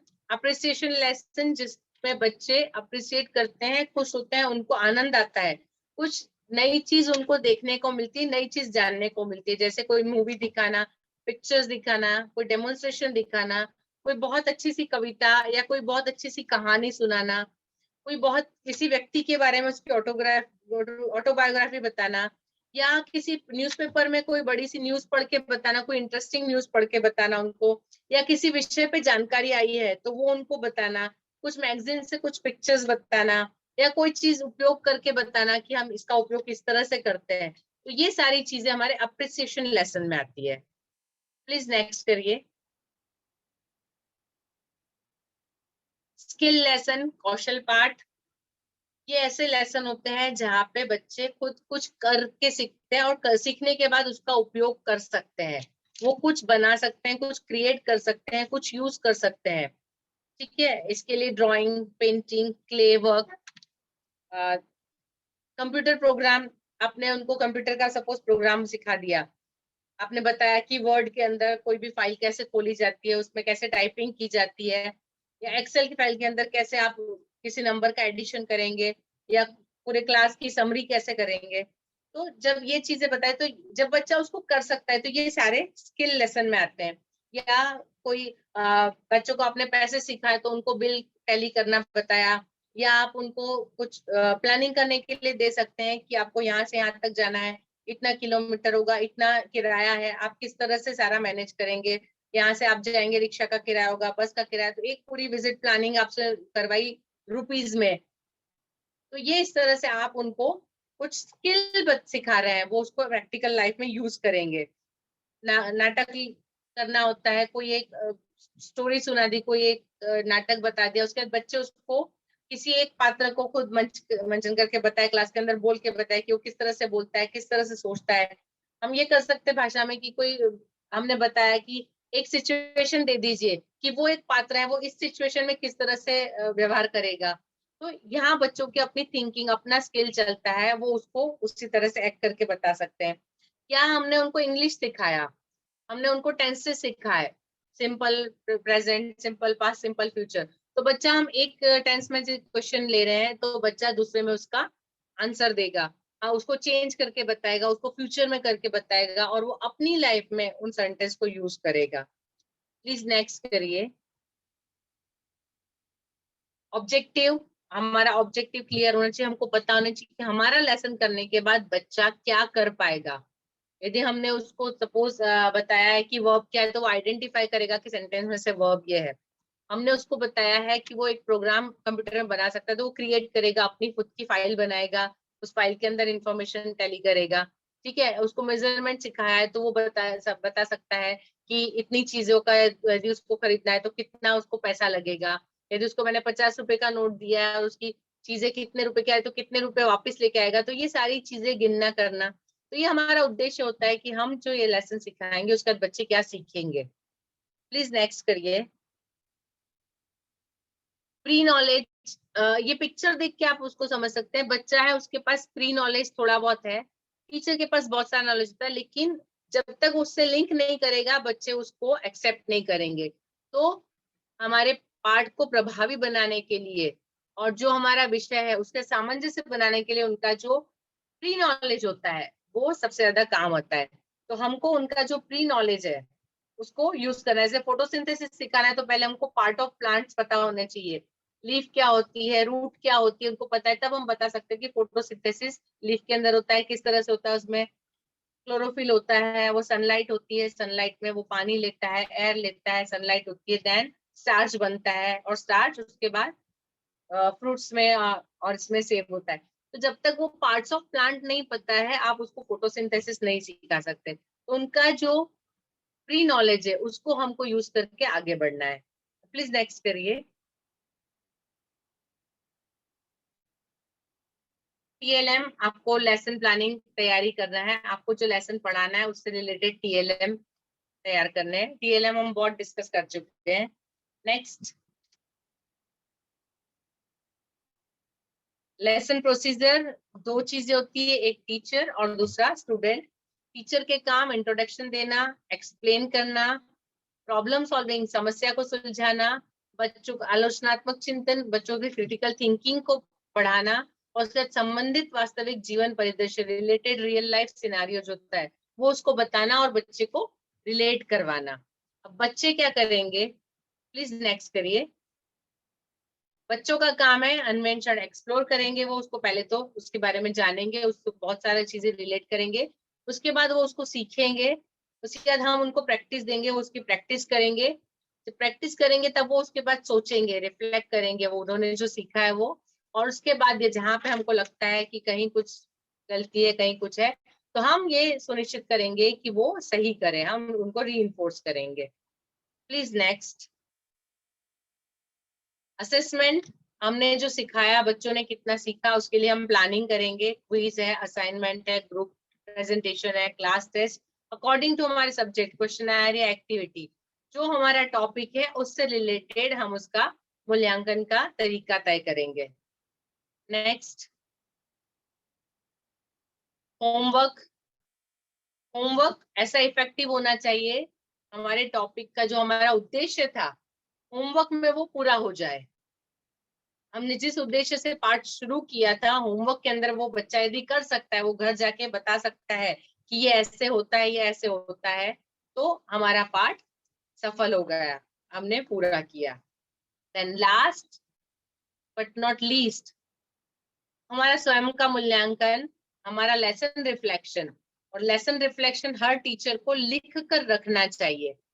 आपने आज जो पाठ किया यदि उसमें कहीं पे आपको लगा है कि कोई चीज हम कर सकते हैं, इम्प्रूव कर सकते हैं, अगली कक्षा के लिए सुझाव है, तो वो सारे जो मुश्किलें आई उसको कैसे निपटेंगे, कैसे बढ़ाएंगे, और उस नेक्स्ट लेसन को हम कैसे इफेक्टिव बनाएंगे।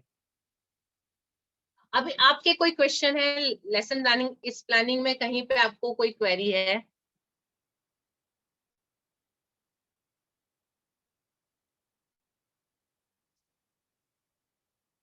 आपका किसी का कोई क्वेश्चन है?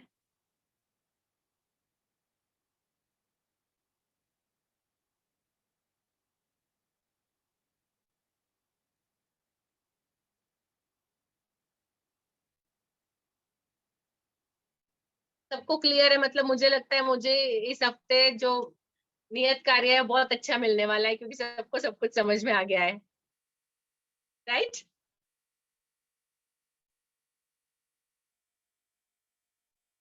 तो ठीक है, मेरी तरफ से इतना ये है। आपका यदि कोई क्वेश्चन नहीं है तो फिर हम इसको कंप्लीट करेंगे।